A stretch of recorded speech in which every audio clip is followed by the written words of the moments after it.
Mission corporation અંતર્ગત આજરોજ ગુજરાત ન્યૂઝની ટીમ વોર્ડ નંબર 10ની મુલાકાતે છે, જ્યાં અલગ અલગ લોકોનો પ્રતિભાવ જાણવાનો પ્રયાસ કરીશું. તે ઉપરાંત ત્રણેય પક્ષ દ્વારા કહી શકાય કે અહીં અલગ અલગ રીતે પ્રચાર અને પ્રસાર કરવામાં આવી રહ્યું છે. ત્યારે કોનું પલરું ભારી છે અને આ વિસ્તારની જનતા કોના ઉપર જીતની મહોર મારે છે તે જાણવાનો પ્રયાસ કરીશું. મિશન કોર્પોરેશન અંતર્ગત આજરોજ ગુજરાત ન્યૂઝની ટીમ વોર્ડ નંબર 10ની મુલાકાતે છે, જ્યાં કહી શકાય કે સ્થાનિક બહેનો છે. આપણે તેમની સાથે વાત કરીશું. અને આ વિસ્તારની અંદર કહી શકાય કે રાજકોટ શહેરનો રીચ વિસ્તાર છે. મોટી સંખ્યામાં કહી શકાય કે અહીં તમામ પ્રકારની સુવિધાઓ છે તે પૂરી પાડવામાં આવે છે. આ પ્રકારનો દાવો કોર્પોરેટર જે ચૂંટાઈને આવ્યા હતા તેમણે કર્યા હતા. પરંતુ હાલ જ્યારે કહી શકાય કે ચૂંટણી જ્યારે નજીક આવી છે ત્યારે આપણે વિસ્તારના લોકોને જ પૂછીશું કે 5 વર્ષ દરમિયાન અહીં કેટલા કોર્પોરેટરો આવ્યા છે, કેટલા કામો કર્યા છે અને હજી કેટલા કામો બાકી છે. બેન, ખાસ કરીને સોસાયટીમાં સારો એવો વિસ્તાર છે, તમામ સુવિધાઓ પણ છે. 5 વર્ષ દરમિયાન કેટલાક વિકાસના કામો અહીંયા થયા છે અને 5 વર્ષ દરમિયાન કોર્પોરેટરો અહીં આવ્યા છે કે નથી આવ્યા? નમસ્કાર, મારું નામ છાયા છે. કોર્પોરેટરની વાતો કરી તો ચૂંટણી દરમિયાન જ્યારે હોય છે ત્યારે આવે છે, બાકી કોઈ એ લોકોનું આગમન અહીંયા હોતું નથી. એમ સારી ભાષામાં કહી તો મત લેવા માટે આવે છે, પછી નથી હોતું. પ્લસમાં બાકી બધી કામગીરી બહુ સરસ છે. દાખલા તરીકે સફાઈ છે કે કોઈ પણ અમારે નાની મોટી કમ્પ્લેન હોય તો બી સરસ રીતે થઈ જાય છે. એ બી અમારા જે પ્રમુખ છે એના દ્વારા આગળ નોંધાવાતી હોય છે, એટલે થઈ જાય છે. ક્યારેય ગટર ભરવાની સમસ્યા હોય, પાણી ભરાવાની સમસ્યા ચોમાસા દરમિયાન આવો ક્યારેય બનાવ બને છે? ના, એવું કશું ક્યારેય નથી બનતું. ખાલી પાણીનો એક પ્રોબ્લેમ છે, એ તો અત્યારે જનરલી બધે જ છે. પાણીનું છે કે ભાઈ પાણી ઓછું આવે છે, પણ છતાંય મોટર નથી મૂકવી પડતી. એ એક પ્લસ પોઈન્ટ છે. હજી 20 થી 25 મિનિટ આવે છે. પાણીનો પ્રોબ્લેમ છે અહીં. શું કહેશો, આ વિસ્તારમાં બેન કેટલી સમસ્યાઓ છે અને કેટલી સુવિધાઓ છે? તમે શું કહેશો બેન? અમારે પાણી એટલું બધું ચોખ્ખું આવતું નથી, ખરાબ પાણી આવે છે. અને કમ્પ્લેન એ જ છે કરવાની છે કે વ્યવસ્થિત પાણી આપે અમને લોકોને. અને પાણી એટલું બધું પૂરતું પાણી પણ નથી આવતું અને ગંદુ પાણી આવે છે. ખાસ રોડ રસ્તાની સ્ટ્રીટ લાઇટની આવી બધી કોઈ સુવિધાઓ છે, ગાર્ડન સહિતની કેવું? અહીંયા પુષ્કરધામ અમારી સોસાયટીમાં ક્યાંય નથી. આજુબાજુમાં છે પણ અમારે અહીંયા નથી. ના, અહીંયા નથી ગાર્ડનની સુવિધા. ના, લાઇબ્રેરી સોસાયટીમાં આવે એ હવે આવવા માંડી છે. પહેલાં તો ક્યારે આવતી નહીં, હવે બસ આવે છે લાઇબ્રેરી. પણ કંઈ સ્થાનિક લેવલે વાંચનાલય કે વિદ્યાર્થીઓ માટે એવું કંઈ નથી? નહીં, અહીંયા ક્યાંય નથી. ના, એવું કંઈ નથી અહીંયા. ના, એ આરોગ્ય કેન્દ્ર અહીંયા નથી નહીં. 5 વર્ષ દરમિયાન ચૂંટણી આવી છે, હવે તમામ લોકો આવે છે પ્રચાર માટે. કોર્પોરેટરો દેખાણા છે 5 વર્ષ સુધી? ના, ક્યારેય નથી દેખાણા કોર્પોરેટર, ક્યારેય નહીં. એ અમારે સોસાયટી તરફથી પ્રાઇવેટ હોય ને, અમે બધું ઈવડે હેન્ડલિંગ કરે, એટલે અમને તો કંઈ ખબર જ ન હોય કંઈ સોસાયટીમાં શું છે શું નહીં એમ.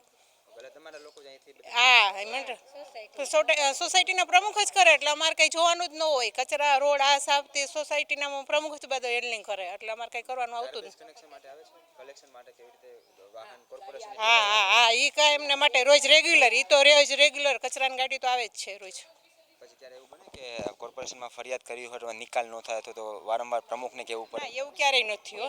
તાત્કાલિક એ તો અમારે ગટો ભરાણી હોય તો અમે ફોન કરીએ તો તાત્કાલિક આવી જાય. બધી સારવાર બધી પૂરી મળે જ છે અમને.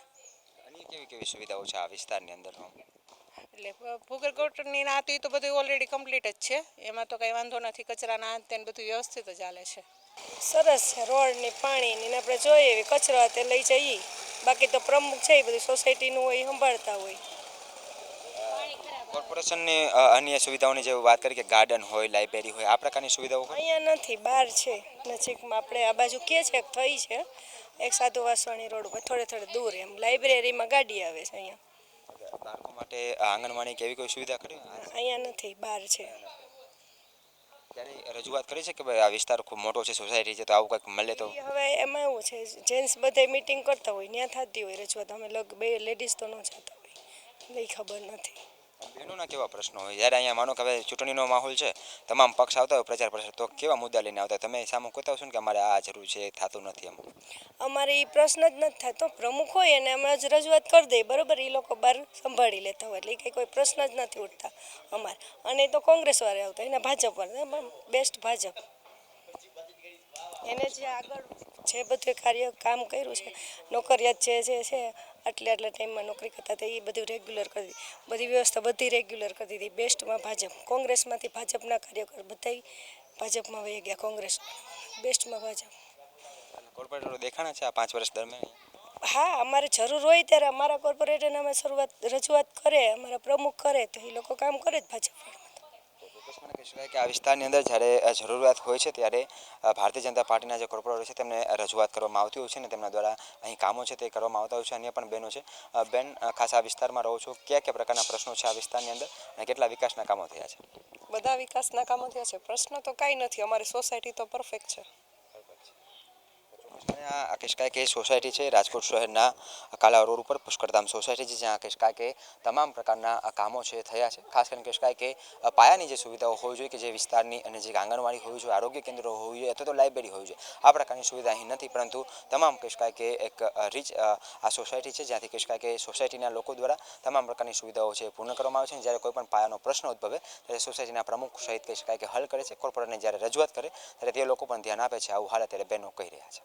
મિશન કોર્પોરેશન અંતર્ગત આજરોજ ગુજરાત ન્યૂઝની ટીમ વોર્ડ નંબર 10ની મુલાકાતે છે, જ્યાં ભારતીય જનતા પાર્ટીના ચારેય ઉમેદવાર દ્વારા કહી શકાય કે પ્રચાર અને પ્રસાર છે તે કરવામાં આવી રહ્યો છે. ત્યારે સીધા ઉમેદવારો સાથે જ વાત કરીશું. શું કહેશો ઘનશ્યામભાઈ? ખાસ પ્રચાર અને પ્રસાર ચાલી રહ્યો છે, વિવિધ વિસ્તારમાં જઈ રહ્યો છો, લોકસંપર્ક કરી રહ્યા છો, લોકોનો કઈ પ્રકારનો પ્રતિસાદ? લોકો ભારતીય જનતા પાર્ટીની સાથે જ છે. લોકો ઉમેદવારોની સાથે છે.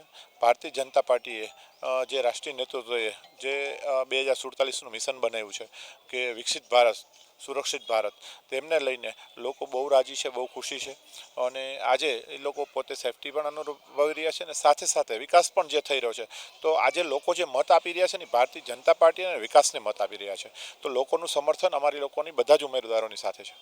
વિકાસ સાથે કયા કયા મુદ્દાઓ છે જે લોકોને આપ કહી રહ્યા છો કે આગામી સમયમાં આ વસ્તુ જરૂર છે ને એ થવાના છે કામો? જ્યાં ટ્રાફિકની સમસ્યા હોય ત્યાં બ્રિજ, ખાસ કરીને વિદ્યાર્થીઓ માટે લાઇબ્રેરીની સાથે યુપીએસસી જીપીએસસીની એક્ઝામ હોય એમની તૈયારી કરવા માટેના લાઇબ્રેરીમાં સારા સાથે પુસ્તકોની વ્યવસ્થા, સાથે સાથે સિનિયર સિટીઝનો માટેનું પાર્ક, ઓક્સિજન પાર્ક અને બાળ ક્રીડાંગણો ખાસ કરીને. કહી શકાય કે આ વિસ્તારની અંદર ખૂબ રીચ વિસ્તાર છે ને જે પાયાની જે જરૂરિયાત છે એ પણ ઘનશ્યામભાઈ કહ્યું. શું કહેશો તમે? કયા કયા મુદ્દાઓને લઈને લોકો વચ્ચે જઈ રહ્યા છો અને લોકોનો કેવો પ્રતિસાદ મળી રહ્યો છે? ખાસ કરીને અમારો 10 નંબર વોર્ડ ઓલમોસ્ટ તો ડેવલપ થઈ ગયેલો જ વોર્ડ છે. રોડ, રસ્તા, લાઇટ, પાણી, એ તો પ્રાઇમરી સુવિધાઓ ઘણા ટાઈમથી પૂરી થઈ ગઈ છે. જેમ અમારા સાથી ઉમેદવારે કીધું એમ સ્પેશિયલ લાઇબ્રેરી, જીપીએસસી યુપીએસસીની એક્ઝામ જે કોઈ બાળકોને આપવી હોય એના માટેના પુસ્તકોની ઓક્સિજન પાર્ક છે, સિનિયર સિટીઝન પાર્ક છે, એવી કોઈને કોઈ નવી વસ્તુ લઈ આવવા માટેનો પ્રયત્ન કરીશું. નવી વસ્તુઓ લાવવા માટે પ્રયાસ કરીશું. બેન પણ આપણી સાથે. બેન, ખાસ વિસ્તારની અંદર લોકો પણ કહી રહ્યા છે કે સુખ સુવિધામાં ખૂબ સારો એવો વધારો છે, પરંતુ બહેનોનો પાણી માટેનો પ્રશ્ન છે. આ પ્રશ્ન તમારી સામે આવ્યો છે? હા, ચોક્કસ સામે આવેલો છે અને આ જ પ્રશ્નને ધ્યાને લઈને અમે ડીઆઈ પાઇપલાઇનના કામ પણ મંજૂર કરાવી દીધા છે અને ખાતમુહૂર્ત પણ કરાવી દીધા છે અને ઓન પ્રોસેસ સમથિંગ 60-65% વર્ક પણ થઈ ગયેલ છે. હવે 30-35% કામ બાકી છે. એ પ્રોગ્રેસ પૂરો થતાં પાણીની સમસ્યાનો કાયમી હલ આવી જશે. અન્ય કેવા મહિલાઓના મુદ્દાઓ છે જે લઈને લોકો વચ્ચે જઈ રહ્યા છે? આમ જોઈએ તો મહિલાઓમાં બીજા એક પણ મુદ્દા છે જ નહીં. આ પાણીની સમસ્યા હતી એ ધ્યાન આવતા, કારણ કે અહીંયા આ જૂનો વિસ્તાર છે અને જે જૂના વિસ્તારમાં છે એમાં પાણીની પાઇપલાઇન પણ જૂની થઈ ગઈ છે. એટલે નવી જે અહીંથી તો આપણે ડીએ પાઇપલાઇન નાખવાનું કામ ચાલુ પણ કરી દીધેલું છે. જે બાકી છે એટલો વિસ્તાર કમ્પ્લીટ થઈ જશે અને એના કનેક્શન અપાઈ જશે એટલે આ પાણીનો વિસ્તારનો કાયમી સોલ્યુશન આવી જશે. પાણીનો પ્રશ્ન છે એનો કાયમી સોલ્યુશન આવે છે. બેન, તમે ચારે ઉમેદવારો અલગ વિસ્તારમાં જઈ રહ્યા છો, કયા કયા પ્રકારના પ્રશ્નો સામે આવી રહ્યા છે અને સામે કયા મુદ્દાઓને લઈને લોકોને કન્વિન્સ કરાવી રહ્યા છો? જી, પાણી માટે કહ્યું છે કે બહુ મોટો પ્રોબ્લેમ તો નથી, પણ જ્યાં જ્યાં અટક્યું છે ત્યાં અમે ચોક્કસ ફોલોઅપ લેશું અને લાઇટ, કચા એ બધું થોડું ઘણું જે છે તે આગળ કામમાં ફોલોઅપ લઈ લઈશું. કહી શકાય કે આ વિસ્તારની અંદર ખૂબ સુખાકારી ભોગવતો આ વિસ્તાર છે. આ વિસ્તાર રીચ વિસ્તાર છે, જ્યાં કહી શકાય કે લોકોને તમામ પ્રકારની જે સુવિધાઓ છે તે આપવામાં આવી રહી છે. લોકો પણ કહી શકાય કે જે પ્રકારે આ વિસ્તારની અંદર વિકાસ થયો છે તેનાથી પોતે સંતુષ્ટ છે, તે અનુભવી રહ્યા છે. તે ઉપરાંત ખાસ કરીને કહી શકાય કે આ જે ઉમેદવારો છે એ કહી શકાય કે મિશન લઈને નીકળ્યા છે કે આ વિસ્તારની અંદર એક ગાર્ડન બને. તે ઉપરાંત કહી શકાય કે ઓક્સિજન પાર્ક બને. વિદ્યાર્થીઓ માટે કહી શકાય કે યુપીએસસી અને તેની તૈયારી થઈ શકે તે માટે કહી શકાય કે લાઇબ્રેરી બને. આ સાથે કહી શકાય કે તમામ મુદ્દાઓ સાથે લોકો વચ્ચે જઈ રહ્યા છે અને એક વિઝન લઈને આગળ વધી રહ્યા છે અને આ વિસ્તારના લોકો પણ તેમને સમર્થન આપી રહ્યા છે. મિશન કોર્પોરેશન અંતર્ગત આજરોજ ગુજરાત ન્યૂઝની ટીમ રાજકોટ શહેરના વોર્ડ નંબર 10 ખાતે પહોંચી છે, જ્યાં કોંગ્રેસના ઉમેદવાર દ્વારા પ્રચાર અને પ્રસાર છે કરવામાં આવી રહ્યો છે. ખાસ કરીને ગત ટર્મમાં અહીંથી ચારેય કોર્પોરેટરો ભારતીય જનતા પાર્ટીના ચૂંટાઈને આવ્યા હતા, પરંતુ તેમ છતાં પણ આ વિસ્તારની અંદર કહી શકાય કે લોકોના અનેક પ્રશ્નો છે તે ઉઠી રહ્યા છે. ત્યારે કોંગ્રેસ પક્ષના ઉમેદવારો દ્વારા કયા મુદ્દાઓને લઈને લોકો વચ્ચે જવામાં આવી રહ્યું છે અને કયા મુદ્દાઓને લઈને તે લોકોને રીઝવવા માટેનો પ્રયાસ કરે છે, જાણવાનો પ્રયાસ કરીશું. ખાસ કરીને ઉમેદવાર આપણી સાથે છે. શું કહેશો, લોકો વચ્ચે જઈ રહ્યા છો, કયા મુદ્દાઓને લઈને લોકો વચ્ચે જઈ રહ્યા છો અને આ વોર્ડ નંબર જે 10 છે તેમાં કઈ પ્રકારની સમસ્યાઓ છે? વોર્ડ નંબર 10માં પાણીની સમસ્યા મેજર દેખાઈ રહી છે. દરેક એરિયામાં અમે 3 દિવસથી જઈ રહ્યા છીએ, બધાની અલગ અલગ સમસ્યાઓ છે. પણ પાણી અમુક જગ્યાએ ગટરમાંથી પાણી ઉભરાય છે ને કચરા પડ્યા હોય છે, લેવા કોઈ આવતું નથી. પીવાનું પાણી બહુ જ ઓછું આવે છે, પાણી કાપ હોય છે, પીવાના પાણીમાં ગટરના પાણી મિક્સ થઈ જાય છે. સો પાણીની સમસ્યા બેસિક દેખાઈ રહી છે અત્યારે. અન્ય કયા મુદ્દાઓ લઈને લોકો વચ્ચે જઈ રહ્યા છો તમે? અન્ય જેમ કે પ્લેગ્રાઉન્ડ, લોકોને વોર્ડ નંબર 10માં ક્યાંય બાળકોને અગર રમવું હોય તો પ્લેગ્રાઉન્ડ ક્યાંય છે નહીં. ઉપરથી સ્પીડ બ્રેકર્સ જે છે અમુક જગ્યાએ ન હોવા જોઈએ ત્યાં છે અને હોવા જોઈએ ત્યાં નથી. એ બધી સમસ્યાઓ છે. ગટરના ઢાંકણા ખુલ્લા પડ્યા રહે છે, એઠવાડો એમને માટા મારે છે, પાણીની નદીઓ ભરાય છે, એવું બધું ઘણા બધા ઇસ્યુઝ દેખાઈ રહ્યા છે. આ વિસ્તારની અંદર કહી શકાય કે પાણી સહિત રોડ રસ્તાની અને સફાઈની ફરિયાદો પણ છે તે પણ ઉઠી રહી છે. ભાર્ગવ વિભાગ, ખાસ કરીને બહેનો વચ્ચે જઈ રહ્યા છો, લોકો વચ્ચે જઈ રહ્યા છો, બહેનોની મુખ્યત્વે આ વિસ્તારમાં કઈ પ્રકારની ફરિયાદ? આપને જણાવ્યું એમ જ આભાબેને, પાણી સિવાય જ્યારે બહાર ઘરના આંગણે બહાર પાણી નીકળે છે તો ત્યાં ભરાઈ રહે છે. એટલે ઘર આંગણે જ પાણી ભરાતું હોય તો દેખીતી વાત છે મચ્છરોનો ઉપદ્રવ કારણ વગરનો થઈ જાય. એવું નથી કે વગર સિઝને બી મચ્છરોનો ઉપદ્રવ રહેશે.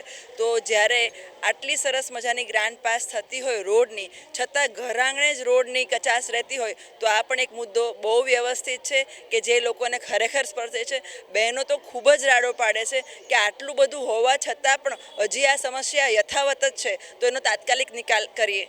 અને અમે આશા રાખીએ કે અમે એને પર વિશ્વાસ પૂરો પાડી શકીએ. ખાસ કરીને આ વિસ્તારની અંદર આરોગ્ય કેન્દ્રની વાત કરવામાં આવે, સફાઈની વાત કરવામાં આવે, આ નાના બાળકો જ્યાં રહેતા હોય ત્યાં આંગણવાડીની વાત કરે, આ પ્રકારની સુવિધાઓ આ વિસ્તારની અંદર છે? વોર્ડ નંબર 10માં જેટલા બહુ મોટો વોર્ડ છે અને રાજકોટનો સારો ગણાતો વોર્ડ છે, એની અંદર આંગણવાડીમાં કેટલા પ્રકારનું ક્યાં આગળ અમુક દૂષણ છે એ આંખે ઉડીને તરી આવે એવું છે. આટલી સક્ષમતા હોવા છતાં પણ એ ઉણપને પૂરી પાડવા માટે અમે કટિબદ્ધ થયા છે. વોર્ડ વાઇઝ અંદર ઓછામાં ઓછા 10-15 સોસાયટી 5-10 સોસાયટી અથવા તો કોઈ પણ સંખ્યાને આધારિત એ પ્રકારનું કોઈ પણ કેલ્ક્યુલેશન વગર આપેલા છે. આરોગ્ય કેન્દ્ર હોય કે પછી કોઈ પણ નાની આંગણવાડી હોય, અને એને જનતા માટે ખુલ્લી રાખવા માટે મેજોરિટી એ લોકો ટેન્ડરમાં મૂકી દે છે. તો આ બધી વસ્તુઓ ખરેખર યોગ્ય નથી. તો આને પણ અમે પ્રાયોરિટી ચોક્કસપણે આપશું. કહી કે અનેક એવા મુદ્દાઓ છે જ્યાં લોકોને જે પાણીની સુવિધાઓ મળવી જોઈએ તે નથી મળતી અને તેને કારણે આ વિસ્તારની અંદર લોકોમાં એક રોષની લાગણી પણ છે. તમે લોકો વચ્ચે જઈ રહ્યા છો, કઈ પ્રકારની ફરિયાદો સામે આવી રહી છે અને કયા મુદ્દાઓને લઈને લોકોને કન્વિન્સ કરાવી રહ્યા છો? મોટાભાગના બહેનોની અંદરથી સોસાયટીમાંથી એવી બધી ફરિયાદો આવે છે કે પાણી જે આવે છે માત્ર 10 મિનિટ જ આવે છે અને અઠવાડિયાના 7 દિવસ મળતું નથી. ઉપરાંત રાજકોટની આ વોર્ડ નંબર 10ના મુખ્ય રસ્તાઓને બાદ કરતાં સોસાયટીના અંદરના રસ્તા બધા ઉબડ-ખાબડ છે, લેવલિંગવાળા નથી, ચોમાસામાં પાણી અંદર ભરાય છે, મગરની પીઠ જેવા રસ્તાઓ છે, ગટરના જ્યાં ઢાંકણાઓ છે ત્યાં બધી બાજુ ખાડાઓ છે. શહેરની અંદર કોઈ જગ્યાએ પૂરતી પાર્કિંગની વ્યવસ્થા નથી, ફ્રી પાર્કિંગ નથી. વ્હીકલ ટેક્સ ઉઘરાવે છે નગરપાલિકા, તો ફ્રી પાર્કિંગ હોવું જોઈએ એ પણ નથી. શહેરની અંદર ખરીદી કરવા જઈએ છીએ અમે તો ત્યાં એમ પણ કહે છે કે ભાઈ અમારું વાહન થોડું પણ બહાર હોય તો ત્યાં એ તરત જ એમનો મેમો આવે છે અને એના દંડ વસૂલે છે. ખરેખર તો ત્યાં એવું નિયમન કરવાવાળા લોકો હોવા જોઈએ કે ભાઈ તમે સરખું વાહન મૂકો, એવું કહેવા માટે હોવા જોઈએ. જે એની ફરજ છે એ ચૂકી જાય છે અને નથી ફરજ એવું કામ કરે છે. દંડ મહત્વનો નથી. એ સિવાય કોંગ્રેસના શાસનમાં જે દંડ 25-50 રૂપિયા હતો એ આજે 500, 1000, 1500, 3000 સુધીના છે. એ ઉપરાંત લાયસન્સ કઢાવવા જાય છે તો પહેલાં કોંગ્રેસના શાસનમાં 250 રૂપિયામાં લાયસન્સ તૈયાર થતું હતું, આજે 5500 થાય છે. અને એની ટેસ્ટ છે એટલી બધી અઘરી બનાવી દીધી છે કે મોટાભાગના લોકો એ પાસ ન કરી શકે. 20 વર્ષના અનુભવી છે ને એ પણ ડ્રાઇવિંગ ટ્રેક છે ને 4 વ્હીલનો એ પાસ ન કરી શકે એવા એટલા બધા હાર્ડ બનાવી દીધા છે અને પરિણામે એમાં પણ ભ્રષ્ટાચાર થઈ રહ્યો છે. કોઈ જગ્યાએ એજન્ટ વગર કામ થતું નથી. આ પણ બધી ફરિયાદો છે. અને ચોમાસાની અંદર છે ને નદી વહેતી હોય ને એ રીતે ગટરની અંદર પાણી સમાતું નથી, એટલે ગટરો પણ બહુ સાંકડી છે. આ બધી સમસ્યાઓ છે. વિદ્યાર્થીઓ માટે એક મોટી સમસ્યા છે કે અમે એડમિશન લેવા જઈએ તો પહેલાં જે સીધું કોલેજમાં લઈ શકાતું હતું એને બદલે જીકાસની અંદર તમારે અરજી કરવી પડે. એ લોકો પાસે ઇન્ટરનેટ ન હોય તો એ લોકોએ કોઈ પણ સાયબર કાફેમાં જાય તો ત્યાં ફી ચૂકવવી પડે છે. જીકાસમાં ફરજિયાત તમારે 300 રૂપિયા વધારાના ચૂકવવાના. આ બધી સમસ્યાઓ પણ એ લોકોએ વર્ણવી છે. ખાસ તમે જે અલગ અલગ જે પ્રશ્નો કહી રહ્યા છો, ખાસ કરીને લાઇબ્રેરીની વાત હોય, આ વિસ્તારમાં રીચ વિસ્તાર છે, એવી કોઈ સુવિધાઓ છે, ગાર્ડનની સુવિધાઓ છે, અથવા તો લોકોને આવો પ્રશ્નો સામે આવી રહ્યા છે? નંબર 10માં લાઇબ્રેરીની સુવિધા ક્યાંય જોવા મળતી નથી. જે ખાલી પ્લોટો છે એ જનરલી કોમર્શિયલ બેઝ ઉપર એને વેચી નાખવામાં આવતા હોય ને એવું બને છે. ખરેખર તો એની અંદર જે તે સોસાયટીના લોકો છે એને ઉપયોગીમાં આવે એવી એમાં એમ ડેવલપમેન્ટ થવું જોઈએ, એવી પ્રવૃત્તિઓ થવી જે નથી થતું. કહી શકાય કે આ વિસ્તારની અંદર કહી શકાય કે વોર્ડ નંબર 10ના તમામ અલગ અલગ ઉમેદવારો છે જેઓ લોકો વચ્ચે જઈ રહ્યા છે અને અલગ અલગ મુદ્દાઓને પણ ઉઠાવી રહ્યા છે. શું કહેશો તમે, ખાસ કરીને હાલ અત્યારે તમામ લોકો પ્રચાર અને પ્રસારમાં જઈ રહ્યા છો, કયા કયા મુદ્દાઓ સામે આવી રહ્યા છે? કોર્પોરેશનને લગતા લાઇટ, પાણી, ગટર અને રોડ રસ્તાની એના મુદ્દા અમુક જગ્યાએ ખાડા, રોડ લેવલ નથી, એન્જિનિયરોની ભૂલ છે, આવી બધી પ્રશ્નો આવે છે સામે. કહી શકાય કે એન્જિનિયરોનો પણ ભૂલ છે ને અનેક પ્રશ્નો છે સામે આવી રહ્યા છે. શું કહેશો, આ વિસ્તાર છે, તમે સતત ફરી રહ્યા છો, કયા મુદ્દાઓ છે જેને લઈને તમે લોકો વચ્ચે જઈ રહ્યા છો, તેને કન્વિન્સ કરવાનો પ્રયાસ કરી રહ્યા છો, અને તમે કયા મુદ્દાઓ લોકોને આપી રહ્યા છો કે અમે આ આવશું તો આ વસ્તુમાં સુધાર લાવીશું? આજે અમે પહેલાં તો શિવશક્તિ કોલોનીની મુલાકાત લીધી. હવે શિવશક્તિની કોલોનીની મુલાકાતમાં બધા બૈરાઓએ એવું કીધું કે ભાઈ ગટર અમે સાફ કરાવવાનું કરી છીએ, પણ એ સાફ કરીને કચરો જે કાઢે છે એ 4 દિવસે કચરો ઉપડે છે પહેલાં તો. હવે ત્યાં સુધી એનું શું હાલત થાય? એ ગંધાય, આખા પરિવારને બધાને તકલીફ પડે, બીજું મચ્છરનો ઉગ્રહ આ તે બધું થાય, બરાબર છે. એટલે આપણે પહેલાં તો કીધું કે તમે જો અમને ચૂંટાઈને તમે લઈ આવશો તો અમે તમને આ પહેલો પ્રશ્ન અમે આ કરી અને તમને ઉકેલ કરાવી દેશું આનો. કારણ કે જે ગાર છે એ સાફ કરવામાં આવે છે, ત્યારબાદ એ ગાર પણ ત્યાં રાખી દેવામાં આવે છે. એટલે આ વિસ્તારની અંદર કહી શકાય કે રીચ વિસ્તાર છે, જ્યાં ગત વખતે ભારતીય જનતા પાર્ટીના 4 કોર્પોરેટરો ચૂંટાઈને આવ્યા હતા, પરંતુ તેમ છતાં પણ આ વિસ્તાર કહી શકાય કે હજુ પણ વિકાસથી વંચિત છે. અને કહી શકાય અલગ અલગ જે પ્રશ્નો છે એ રસ્તાના પ્રશ્નો હોય, પાણી મુખ્યત્વે કહી શકાય કે સમગ્ર શહેરમાં સૌથી મોટો પ્રશ્ન છે, ત્યારે વોર્ડ નંબર 10ની અંદર પણ કહી શકાય કે પાણી છે તે પૂરતું આવતું નથી. આવે છે તો એમાં કહી શકાય કે ડાળવાળું અને ખરાબ પાણી આવે છે. તે ઉપરાંત કહી શકાય કે આ વિસ્તારની અંદર ગાર્ડન, લાઇબ્રેરી સહિતની જે સુવિધાઓ છે તેનો પણ અભાવ જોવા મળી રહ્યો છે. અને અલગ અલગ મુદ્દાઓને લઈને કોંગ્રેસના ઉમેદવારો પ્રચાર અને પ્રસાર આ વિસ્તારમાં કરી રહ્યા છે. મિશન કોર્પોરેશન અંતર્ગત આજરોજ ગુજરાત ન્યૂઝની ટીમ વોર્ડ નંબર 10ની મુલાકાતે છે, જ્યાં આમ આદમી પાર્ટીના ઉમેદવારો દ્વારા કહી શકાય કે પ્રચાર અને પ્રસાર છે તે કરવામાં આવી રહ્યો છે. ત્યારે આ વિસ્તારની અંદર કયા કયા મુદ્દાઓ છે જેને લઈને આમ આદમી પાર્ટી દ્વારા પ્રચાર અને પ્રસાર થઈ રહ્યો છે તે ઉમેદવારો સાથે જ સીધો જાણવાનો પ્રયાસ કરીશું. આ વિસ્તારમાંથી કેટલી સમસ્યાઓ સામે આવી રહી છે અને કેટલા વિકાસના કામો થયા છે તે પણ જાણવાનો પ્રયાસ કરીશું. શું કહેશું જયદીપભાઈ, ખાસ કરીને આ વિસ્તારમાં જઈ રહ્યા છો, લોકોના કયા પાયાના પ્રશ્નો છે કે જે લોકો ઉઠાવી રહ્યા છે? હું નિંબાર્ક જયદીપ, વોર્ડ નંબર 10, આમ આદમી પાર્ટી ઉમેદવાર. આજે અમે ડોર ટુ ડોર ઘણા દિવસોથી કરીએ છીએ, લોકોની સમસ્યાઓ સાંભળીએ છીએ, લોકો વચ્ચે જઈએ છીએ, ત્યારે ઘણા બધા પ્રશ્નો લોકોના સામે આવે છે. પહેલો તો પ્રશ્ન એ છે કે અમે આ અધિકારીઓ કહેવાય, કોર્પોરેટરો કહેવાય, ધારાસભ્ય કહેવાય, અમારી વચ્ચે આવતા નથી, અમને કોઈ પણ પ્રકારનો ફોન ઉપર જવાબ દેતા નથી. બીજા નંબરની વસ્તુ છે કે સતત ને સતત પાણીનો મોટો પ્રશ્ન છે. ક્યાંક ગંદુ પાણી આવે છે, ક્યાંક પાણીનો ફોર્સ ઓછો આવે છે, અને વિસ્તારના લોકો ઘણીવાર કમ્પ્લેન કરતા હોવા છતાંય કોઈ પણ પ્રકારનો પ્રતિસાદ મળતો નથી. ઘણી બધી એવી સોસાયટીઓ છે કે જ્યાં સ્વચ્છતા બાબતે મ્યુનિસિપાલિટીની આરએમસીની ગાડીઓ આવે છે ને તે વ્યવસ્થિત સાફ સફાઈ કરતી નથી. આવા જે સાવ સામાન્ય પ્રશ્નો કહેવાય એ પ્રશ્ન બાબતે પણ આજની સરકાર છે એ લોકો વચ્ચે પહોંચીને ધ્યાન આપી શકી નથી. ઘણા બધા મુદ્દાઓ છે. એક મુદ્દો તો સતત બધી જગ્યાએ સાંભળવા મળે છે કે આપણા વિસ્તારના કોર્પોરેટરો કોણ છે ને એ અમને ખ્યાલ જ નથી. 5 વર્ષ પહેલાં અમે કોર્પોરેટરો અમારી વચ્ચે આવેલા હતા, જે મત માગવા માટે આવેલા હતા. મત દીધા પછી 5 વર્ષ પછી અત્યાર સુધી કોર્પોરેટરો દેખાણા જ નથી, કે જે ગંભીર પરિસ્થિતિઓ કહેવાય. લોકોએ એક મત આપીને તેને સત્તા ઉપર બેસાડેલા છે, પણ સત્તાના અભિમાનથી લોકોને ભૂલી ગયા છે આ લોકો, અને એવું સાબિત કરે છે કે અમે એક રાજા થઈ ગયા છીએ અને તમે અમારી પ્રજા છો. પણ એ વ્યક્તિ એ વસ્તુ ભૂલી ગયા છે કે પ્રજા વગર રાજા નકામો છે, કે જે નોકર કહેવાય પબ્લિકનો અને પબ્લિકની સેવા કરવા માટે એને રાખેલો છે, તેમ છતાં આજકાલ પબ્લિકના લોકોના પ્રશ્નો સોલ્વ થતા નથી. કયા કયા મુદ્દાઓ લઈને જઈ રહ્યા છો કે માનો કે આગામી સમયમાં ચૂંટાઈને આવ્યો તો કયા મુદ્દાઓ પર કામ કરવાની જરૂર છે આ વોર્ડની અંદર? અમે આગામી સમયમાં ચૂંટાઈને પહેલી વસ્તુ તો અમે બધા છે ને એ ડાઉન ટુ અર્થ છીએ. જે દરેક લોકો છે, સાથી ઉમેદવારો છે, એ ડાઉન ટુ અર્થ છે. એટલે લોકોની વચ્ચે લોકોની સાથે રહીને અમે કામ કરીએ છીએ. અમે સત્તા પક્ષમાં નથી, તેમ છતાંય લોકોના ઘણા બધા કોલ આવે છે, સામાન્ય લોકોના, કે ભાઈ અમને મામલતદાર કચેરી આ પ્રોબ્લેમ પડે છે, આરએમસીમાં આ પ્રોબ્લેમ પડે છે, અમને ચૂંટણી આધાર કાર્ડના આ પ્રશ્ન પડે છે, અમારા પાણીના પ્રશ્નો છે. તો એના વતી અમે દોડીને એક વિરોધ પક્ષની ભૂમિકાઓ છે એ મજબૂત બનાવીએ છીએ, બરોબર છે, અને લોકોના પ્રશ્ન સોલ્વ કરીએ છીએ. અને આગામી દિવસોમાં અમે લોકો વચ્ચે રહી, લોકો સાથે રહી ને કામ કરવા માગીએ છીએ કે જે લોકોના સામાન્ય પ્રશ્ન છે, જરૂરિયાત જીવન જરૂરિયાત પ્રશ્નો છે, એને અમે સોલ્વ કરવા માગીએ છીએ. પ્લસમાં અમે રાજનીતિ છે એ કરવા નથી આવ્યા, રાજનીતિ બદલાવવા માટે આવ્યા છીએ અને પારદર્શકતા લાવવા માગીએ છીએ. કે પારદર્શકતા લાવવા માંગે છે. અન્ય પણ ઉમેદવારો છે, શું કહેશો લોકો વચ્ચે જઈ રહ્યા છો, કેવા પ્રશ્નો સામે આવી રહ્યા છે, સામે કયા મુદ્દાઓ લોકોને આપી રહ્યા છો ને લોકોને કન્વિન્સ કરાવી રહ્યા છો? હું મૌલિક દેલવડિયા, વોર્ડ નંબર 10, આમ આદમી પાર્ટીમાંથી ઉમેદવારી કરું છું. જનરલી અત્યારે પબ્લિક વચ્ચે જઈએ છીએ ત્યારે પહેલો એક પ્રશ્ન આવે છે કે અમારા વિસ્તારના કોર્પોરેટર કોણ છે એ ખ્યાલ નથી. ખાસ કરીને અમુક સોસાયટીઓમાં ગંદા પાણીનો પ્રશ્ન બહુ ભયંકર છે કે દર વખતે ઉનાળાની અંદર પીવાના પાણીમાં જે ગટરનું પાણી મિક્સ થઈ જાય એમની વારંવાર ફરિયાદ કરવા છતાં પણ સોર્ટ આઉટ થતું નથી.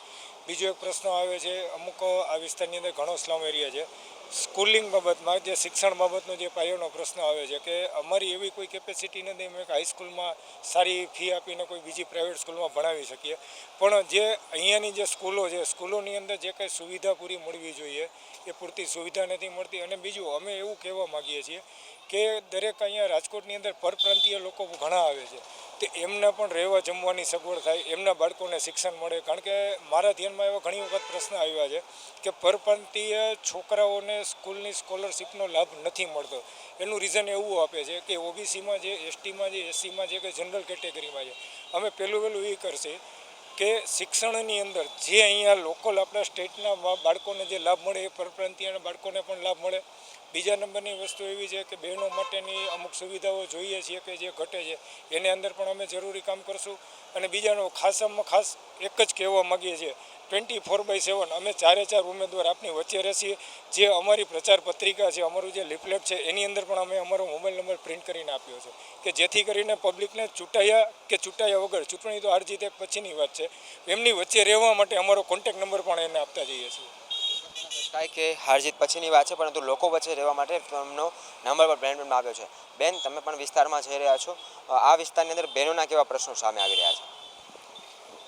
હું ભાવનગર ગજેરા, વોર્ડ નંબર 10, આમ આદમી પાર્ટીમાંથી આવું છું. બહેનોના તો ઘણા પ્રશ્ન આવે છે સામે, કેમ કે જે લોકો કાર્ય નથી કરતા એનું સાંભળવું અમારે પડે છે, કેમ કે અમે સત્તા ઉપર નથી છતાં અમે એ લોકોનું સાંભળીએ છીએ. બરાબર, લોકોનું એવું કહેવું છે કે 5 વર્ષ સુધી એ લોકો મત લઈને પછી દેખાતા જ નથી અમને. બરાબર, તો દેખાતા નથી તો અત્યારે આવે છે ને તો એ લોકો અમને અડધૂત કરે છે બહેનો, કે અમારા પેમ્પલેટો ફાડી નાખે છે, આ તે બધું કરે છે. પણ એના ભોગ અમે લોકો બનીએ છીએ કે જે અમે કાર્ય કરવા નીકળ્યા છીએ એ લોકોને સપોર્ટ કરીએ છીએ કે તમે અમારી સાથે જોડાવ અને અમને પૂછ આપો, તમારા વતી અમે કાર્ય કરીએ અને એની સામે ફાઇટ કરીએ. અમે લોકોને ડોર ટુ ડોર અમે સમજાવીએ છીએ એ રીતે, અને લોકોનો અમને બહુ સારો પ્રતિસાદ મળે છે કે પરિવર્તન જરૂરી છે એવું લોકો અમને કહે છે. ખાસ કરીને કહી શકાય કે આરોગ્યની બાબત હોય, શિક્ષણની બાબત હોય, જે પાયાની સુવિધાઓ છે જે કહી શકાય કે તંત્રએ પૂરી પાડવી જોઈએ, પરંતુ રાજકોટ મહાનગરપાલિકા દ્વારા આ સુવિધાઓ છે આ વિસ્તારની અંદર આપવામાં નથી આવતી. અને આ મુદ્દાઓને લઈને આમ આદમી પાર્ટીના જે કાર્યકર્તાઓ છે તે કહી શકાય કે લોકો વચ્ચે જઈ રહ્યા છે. સાથોસાથ કહી શકાય કે પ્રેમની અંદર પોતાના નંબર પણ જાહેર કર્યા છે, જેથી કરીને જો ચૂંટાઈને આવે તો લોકો વચ્ચે રહેશે જ, પરંતુ તેમ છતાં પણ જો માનો કે ઇનકેસ કદાચ નહીં ચૂંટાય તેમ છતાં પણ એ સતત લોકો વચ્ચે રહેશે, આ પ્રકારની એક બાંહેધરી પણ આપવામાં આવી રહી છે. મિશન કોર્પોરેશન અંતર્ગત આજરોજ રાજકોટ શહેરના વોર્ડ નંબર 10ની મુલાકાત લીધી, જ્યાં ત્રણેય પક્ષ દ્વારા જોરશોરથી પ્રચાર અને પ્રસાર કરવામાં આવી રહ્યો છે. તે ઉપરાંત સ્થાનિક લોકોનો પણ મત જાણવાનો પ્રયાસ કર્યો છે. આ વિસ્તારમાં અનેક વિકાસના કામો થયા છે તેવું સ્થાનિક લોકો પણ કહી રહ્યા છે, પરંતુ તેમ છતાં પણ અનેક પ્રશ્નો છે કે જે લોકોને સતાવી રહ્યા છે. ત્યારે આગામી સમયની અંદર મતદાનમાં લોકો કોના ઉપર વિજયનો કળશ ઢોળે છે તે ખાસ કરીને જોવું રહેશે. કેમેરામેન કેતન લખતરિયો સાથે દિલાવર ચુડેસરા, ગુજરાત ન્યૂઝ, રાજકોટ.